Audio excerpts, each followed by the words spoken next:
Good morning. This is Wednesday's Great Basin Fire Potential Briefing. We go right to our impact map and we see that for today, our main concern will be significant winds coming out of the west-northwest across parts of eastern Idaho into western Wyoming. Thunderstorm activity should be suppressed to the south today and should stay there and should stay wet for the next couple of days. Our next bigger concern will be the western edge of that monsoonal moisture shifting back northwards Thursday night and Friday across a good portion of Nevada and up into parts of western Idaho. A mix of wet and dry, but there could be a fair amount of lightning, so we'll have to keep an eye on that situation. So still staying quite busy both with the wind and with the lightning across parts of our area. During the past 24 hours, on the right-hand side, you can see where we had significant lightning activity, especially along the Utah-Nevada border, and of course further south to Arizona, which is typical at the heart of the monsoon this time of year.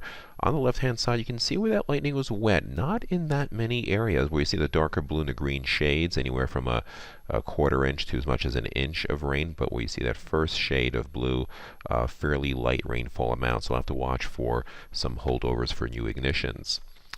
And on our current fire map, new ignitions given by the red circles. Existing fires in the yellow, and large fires will have this circle outline in the yellow. So you can see quite active, and our starts did kind of coincide with where we did have the lightning. Observed precipitation on the left over the past 7 days, quite dry across many areas, especially to the west. Wetting rains quite prominent across western portions of Utah into the Arizona Strip. And in the past 30 days, you can see that two main areas of wetness, again, typically southern Utah and the Arizona Strip.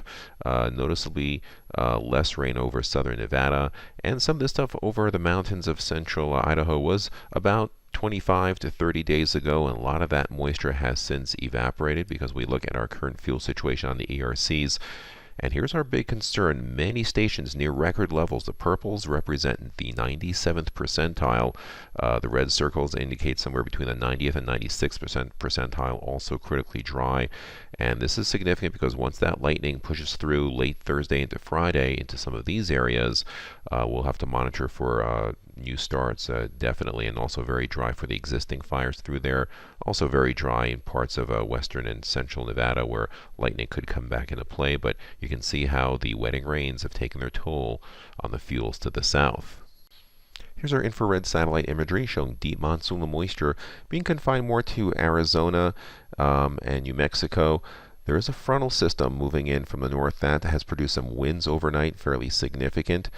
This front will drag southwards a bit and keep that monsoonal moisture southwards, but eventually we'll be looking at this monsoonal moisture starting to curve back into Nevada and eventually Idaho by late Thursday and Friday for maybe our next round of significant lightning. So taking a look at today's fire potential outlook, you can see our area of concern with high risk for eastern Idaho into Wyoming with strong winds out of the west-northwest gusting to near or over 30 miles per hour combined with low humidity. You can see where our fuels are not critically moist to where they're still critically dry, quite a fine line.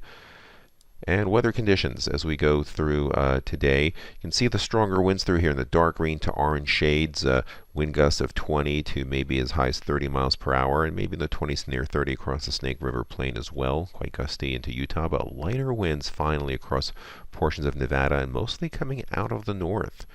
On the left-hand side, you still see very dry relative humidity conditions in the single digits across the northern half of Nevada into Utah and also into a good portion of Idaho and Wyoming. Single-digit humidity, that's quite dry, drier than it's been for quite some time there.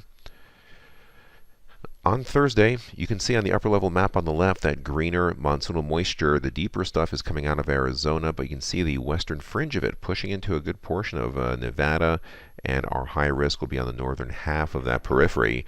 So we'll be watching that very carefully.